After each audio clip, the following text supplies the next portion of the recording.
L'événement Phénix, c'est un événement plasma, une micronova du Soleil. Donc le ciel, le royaume, va modifier les systèmes énergétiques. Voilà comment ça marche. Et c'est pourquoi aussi il y a une horloge cosmique, la grande horloge du Vatican. Et donc, vous savez, Saturne et tout ça, c'est le gardien du temps. Existera-t-il aussi dans d'autres mondes? Je ne sais pas. Mais lui est la personnification de l'énergie. Notre dernier sujet est ce qui se passe quand vous devez aussi avoir beaucoup de frais.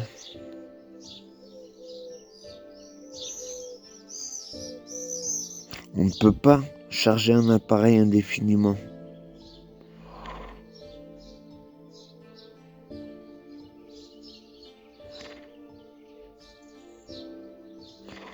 Tu penses que je suis fou, hein? C'est ce qu'il vous a dit? Eh bien, écoutez bien.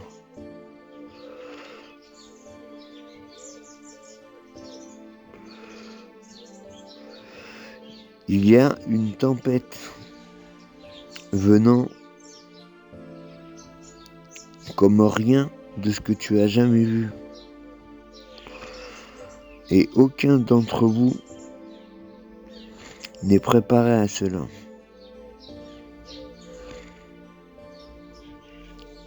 Certains le savent et certains y descendront.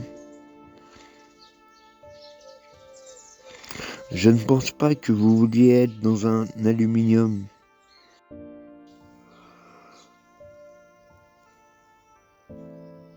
Nettoie ton cerveau pour ne pas te faire griller et que le système est en cours de mise à niveau. À tout égard. Le plasma est en train de changer la donne. Certaines personnes, je pense que le soleil va essentiellement ralentir lentement, puis repartir dans l'autre sens, comme un pendule, et tout bouge dans la direction opposée.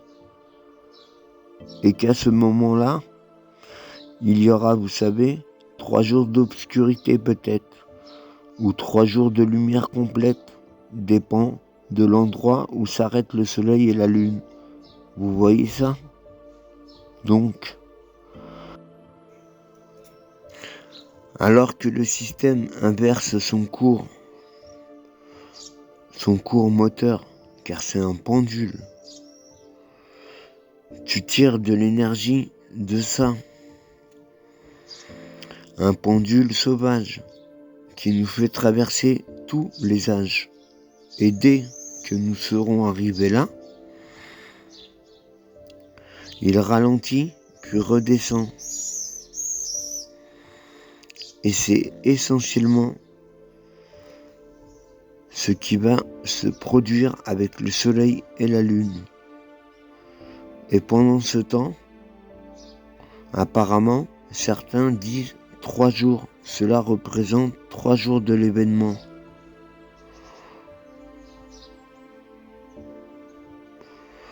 Des portails s'ouvriront vers d'autres royaumes.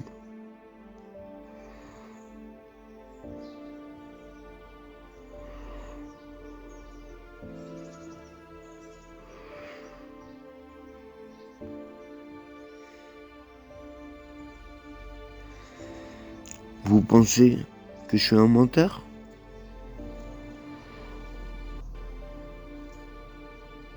Fixez bien le ciel. Nous vivons à l'intérieur de ce qui semble être le deuxième royaume.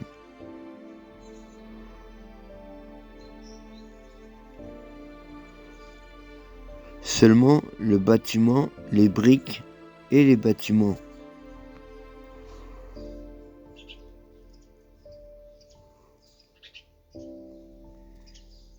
Ils ont tous fondu. Regardez. Cela me semble tout à fait exact.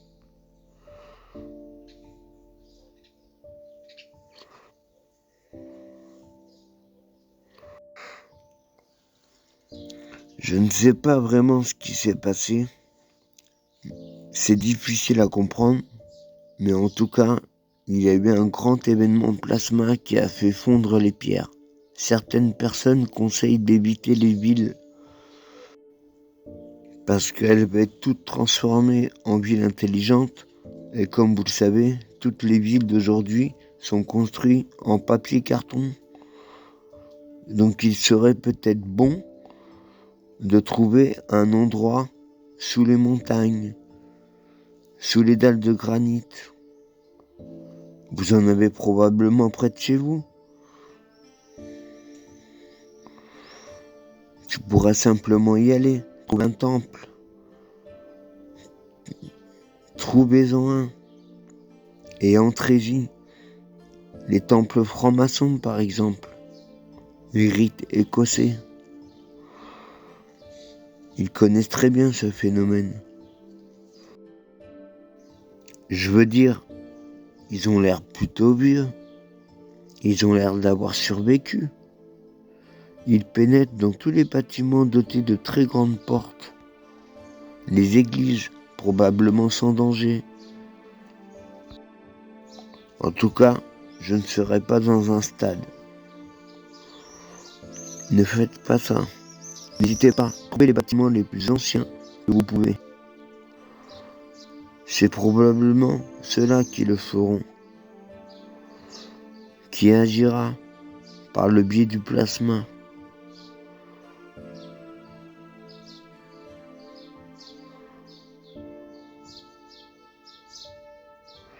La Terre est un plan immobile, un plan d'inertie. L'événement du plasma dément la théorie du globe.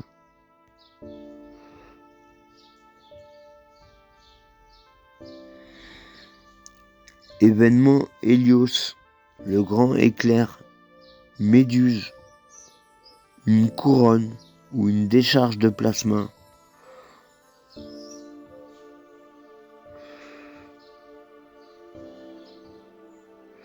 L'événement plasma est un événement de réinitialisation.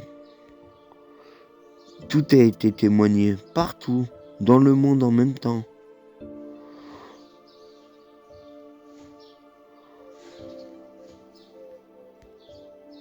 Il s'agit d'un événement cyclique.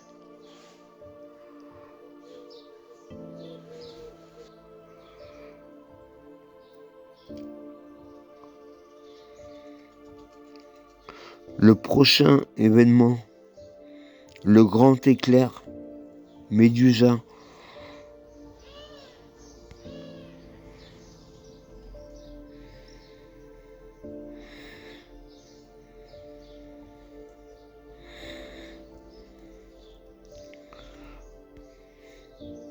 Regardez toutes ces grottes qui ont survécu. On voit qu'ils ont été calcinés, mais ils ont tout de même survécu. On y trouve beaucoup de troglodytes, sûrement d'anciennes structures mégalithiques.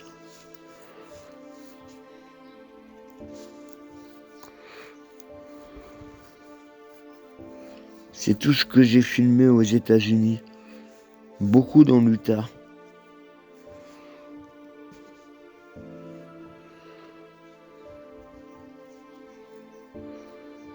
Et beaucoup aussi dans le Grand Canyon. Malgré qu'ils nous ont interdit d'aller dans le nord du Grand Canyon, nous avons réussi à y aller. Pendant la nuit, bien sûr, parce qu'il y avait des militaires. Et voici ce que nous avons trouvé. Ces grottes. La tête du bonhomme, bâton, pointe toujours vers le haut. Ceci n'est pas possible sur un globe terrestre. Nous vivons sur un plan d'inertie diélectrique plat, avec un tore électromagnétique. Le réseau électrique terrestre est surchargé. Les bâtiments ont fondu. Le sol a été liquéfié. Beaucoup l'appellent la crue de boue. S'agit-il d'un système d'armement ou est-ce naturel? D'après mes recherches, ce serait le système immunitaire de la simulation. Même sans savoir probablement, on ne sait jamais ce qui s'est passé ni pourquoi cela est arrivé. Et même lorsque cette terre a brûlé, il s'est passé quelque chose. Je sais que quelque chose s'est passé. C'est tellement évident. Il y avait d'immenses bâtiments. Ils ont tous fondu, principalement constitués d'un parement en briques et mortier, tuyauterie, métaux, statues, arbres géants. Un événement majeur. Je sais que lorsque je regarde certains endroits, les montagnes, c'était des structures. C'est à peu près tout ce que nous voyons de l'ancien monde avec des bâtiments historiques. Ils sont tous construits essentiellement en briques et en mortier. Quand on regarde des choses pour la première fois, vous pensez que ce sont des moulages ou des pièces fabriquées, des matériaux différents, autres que la brique. Mais en gros, tout a été recouvert et c'était en briques, les éléments internes. C'est assez incroyable que tout ait été en briques. En gros, et ensuite, on met une couverture par-dessus. Une immense structure et statue. Une architecture tout simplement folle. Des briques, des colonnes. Ce que nous observons, c'est donc tout simplement la situation post-apocalyptique. Et aussi grâce à cet événement, il a permis de réaliser les choses se transformant en pierres différentes, différents types de matières. Mais ici, tout était en briques, tous les détails ornementaux. Il y a des colonnes de briques. Comment cela a-t-il été réalisé? Mais où ont-ils cuit toutes ces briques? Qui les a réunies? Combien d'âmes? Combien de personnes? Les moyens qu'ils nous indiquent à l'époque, évidemment, ça n'a aucun sens. Et surtout, quand on voit des choses comme ça, c'est incroyable. C'est énorme. Il y a donc une période après ce tremblement de terre. Ils disent qu'il a été abandonné. Et tout à coup, en 1812, il a été redécouvert. Comment est-il possible qu'il disparaisse aussi longtemps? Toujours aux alentours des années 1700 ou années 1800, mais elle est restée en sommeil pendant des centaines et des centaines d'années. Et puis ça a ressurgi. Fondée en 1812, c'est la raison principale, et pas seulement Petra. Et puis, où sont passés tous ces fondateurs des hauts de forme? Et tout à coup, il y a des bâtiments partout. Mais c'est la raison pour laquelle je pense que cet événement, cela s'est passé il n'y a pas si longtemps. Et rien qu'en regardant attentivement certaines de ces photos de Petra, vous pouvez voir les détails ornementaux. Il en reste à peine, mais il n'y a aucune excuse. J'ai du mal à le croire. Tout était ciselé. Tout ce qui déborde a fondu sur lui-même. Tous ces bâtiments ici, regarde avec tes yeux.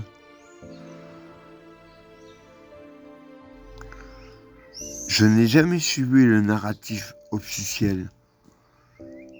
J'ai des yeux pour voir et des sens pour me faire ressentir ce que je vois. Je ne suis pas le seul.